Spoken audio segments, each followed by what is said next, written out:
Yapayım.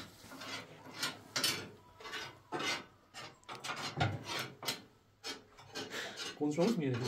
Evet. Anlatman gerekiyor Niye kanka. anlatayım ki şimdi burada? Sobayı nasıl yakacaksın? Bu soba ne sobası? Nereden aldın? Sobayı önce temizleyeceğim. Bu sobayı nereden aldın? Soba tamamı döküm soba. Evet. Kuzine. Bursa sobası. Yerli. Camları var. Canlı. Yani tam bir şömine olmasa da hafiften bir şömine tadı veriyor. Tamam, yani Sen bunu ne için kullanıyorsun peki? Şu şömine karşısında. ısınmak. Dur şimdi altını dökeyim. Abo. Acaba çok dolmuş ya sanki. Nasıl alacağım bunu?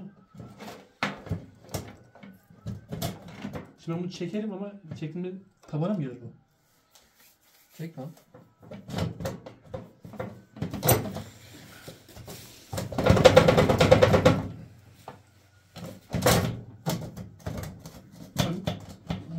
Dip zaten dolmuş artık ya.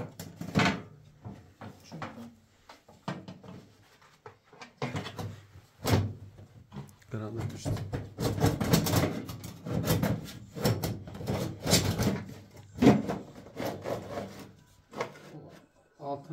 Altı herhalde boş. Bilmiyorum nereye gittiyse şu an. Çek yapacak bir şey yok. Ben yapabilirim. Orayı çekeriz şeyle.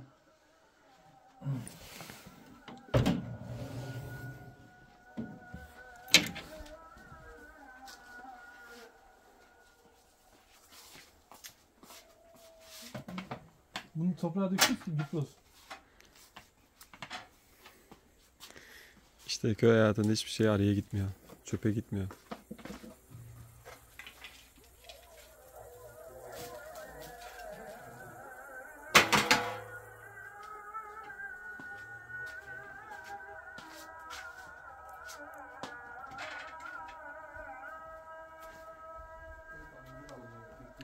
He aynen o iyice dolmuş.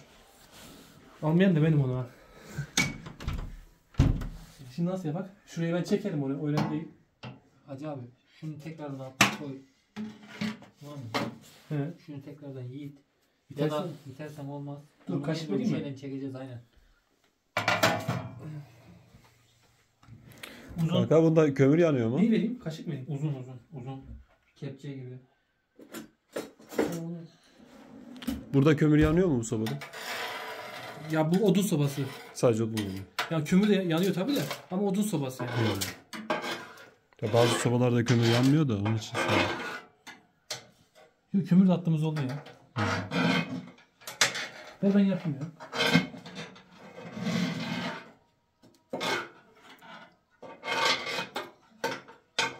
Ben en başta bir tur alıp sonra taksaymışım. Hiç öyle aklıma gelmedi.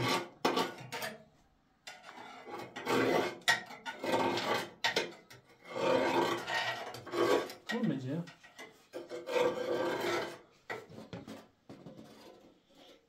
Onu tak istersen acaba oyunu.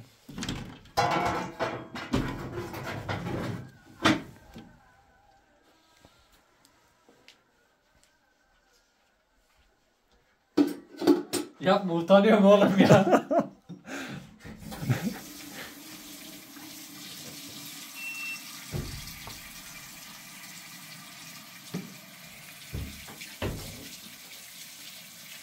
Sorayım ben de benden biliyor.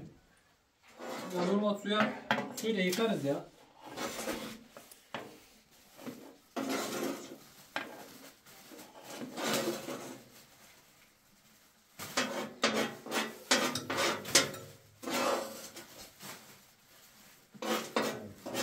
Bu bambaşka bir şey.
Duman dışına çıkıyor.